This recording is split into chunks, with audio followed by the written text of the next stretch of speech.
with herbs. But have you ever considered using the rosy periwinkle as a cure for leukemia?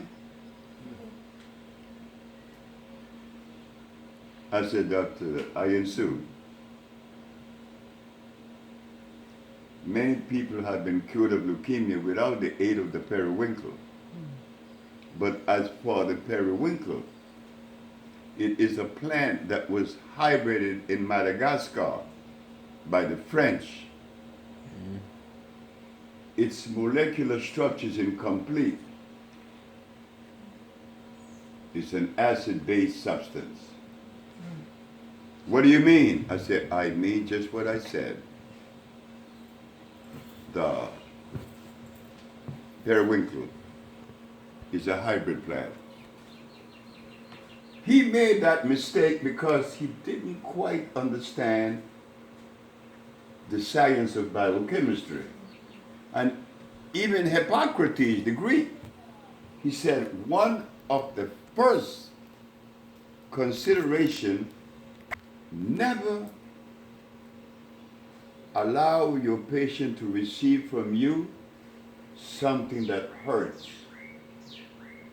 Ginseng hurts, peppermint hurts, echinacea hurts, carrots hurts, beets hurts. You don't do that. I used to drink more carrot juice than anybody in the world. I had more mucus than anyone else too. As I began to put the science of biochemistry in the mix, in the equation, that was when I began to produce these products.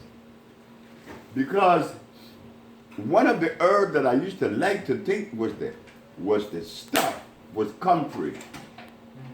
And because I was a steam engineer, I had the privilege to use the laboratory to break things down for ionization. I learned that. And when I took a pH of comfrey, it's 4.8. Oh my God, I said no. Oh no, I'm wrong. What do I mean by 4.8? It means this. In nature, everything is electrical. For it to be electrical, it has to have a pH of more than 7. 7, as you know, is the neutral point in breaking things down. Hydrogen ion concentration. You call that pH. How we translate this into something sensible, Dr. Sebi? Okay. pH of 7 is neutral. 7.1 is alkali. 6.9 is acid. And as you go down the road, as you get smaller in number, the more acid the substance. As you go higher in number, the more alkalinity there is. 7 is neutral, but 7.1, the water here is 9.8. Very high in oxygen and alkalinity. So you want to select everything from a pH above 7. But comfrey is 4.5. Oh, I was so disappointed. Then I took burdock. Burdock is 9. So what's the difference there? One is native, one is non-native or made. Maybe. Okay, I begin to put the compounds together and I begin to hear the result.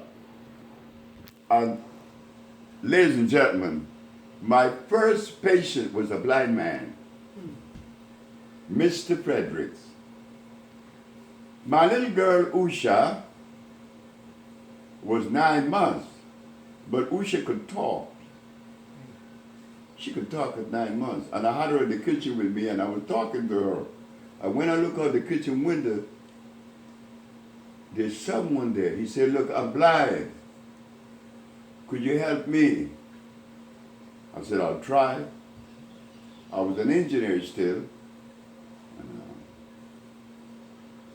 Where am I going to see? I said, by Wednesday. No, by Friday. That's the Monday. Now, why did I select it Friday? Now, you know that's crazy. I have never treated a blind man before. Why did I say Friday?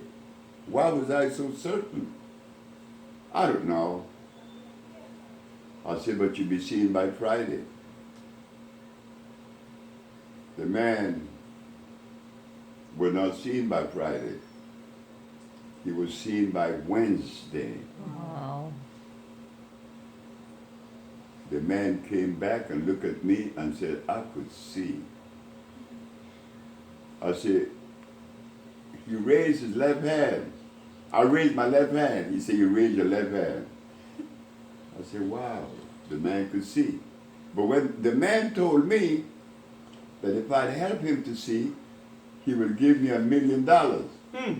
So when he came around the fence, the gate to come in the back, I was bare feet like I am now. And he looked at my feet.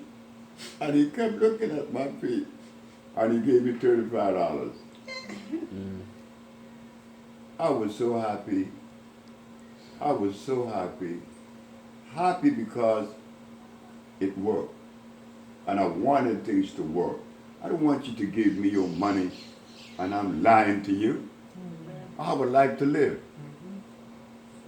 And I want it clean. Mr. Frederick was seeing. And then the Japanese came with his wife, Fred Takashita. Well, my wife cannot have babies. She had endometriosis. Virginia's her name. She was from Utah. She was cured and she had babies. And so it went. And one day I left. What a day for me.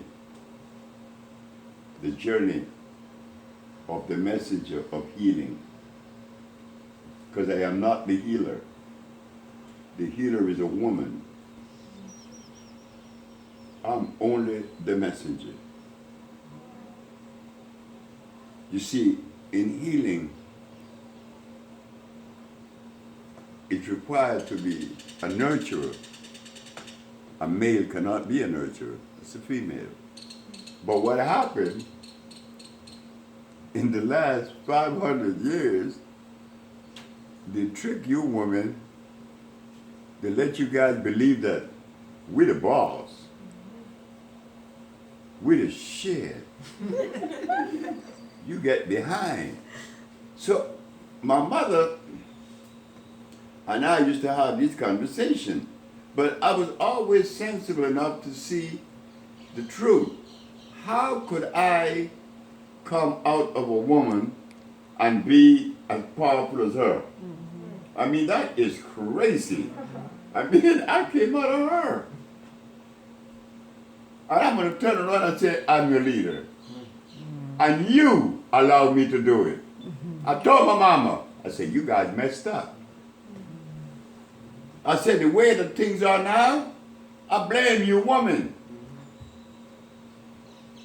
Because you allow men to lead you. Now, that is against all natural arrangement. You don't see that out there in the natural life. Wow. Whenever you see a group of elephants, they all are female. There's no male there.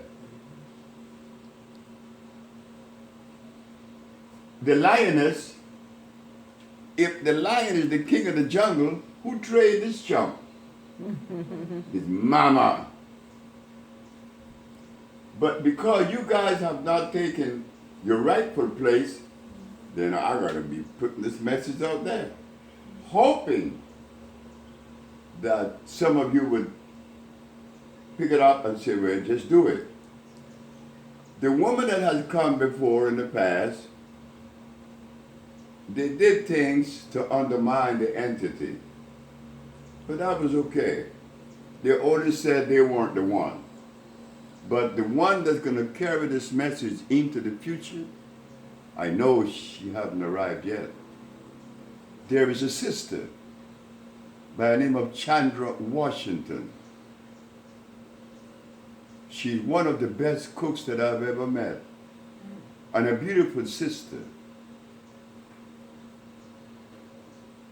And quiet as kept, she's the only sister that right now, beside my daughter Saama, that runs the village that is around me.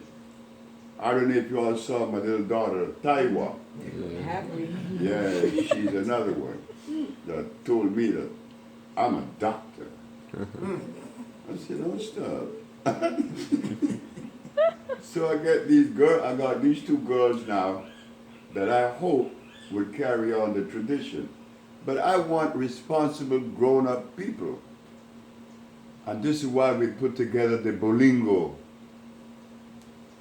Yes. The Bolingo group. Yeah.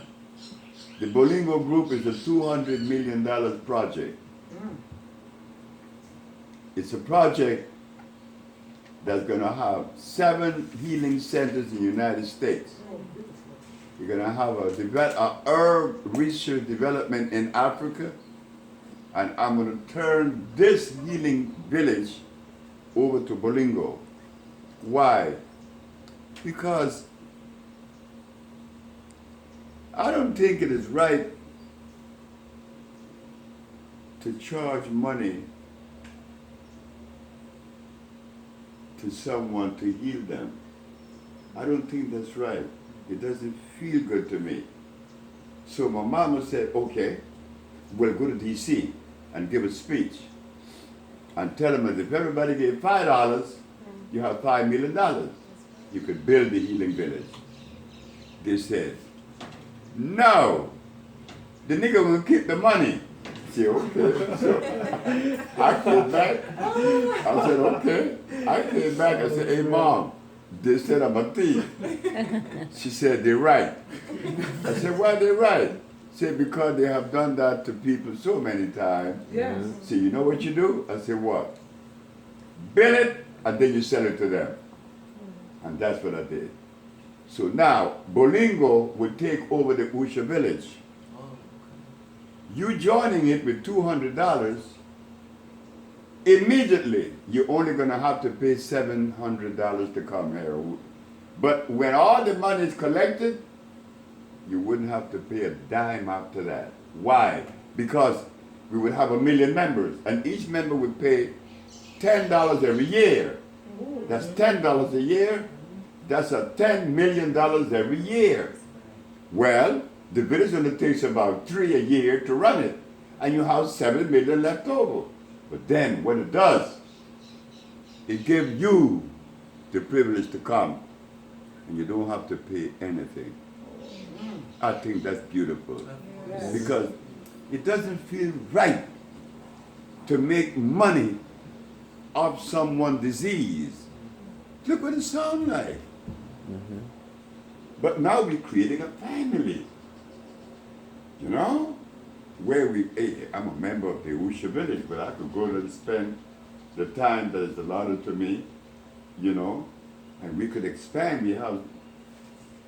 We have 7 million left every year. We could buy more land and build more huts and do more.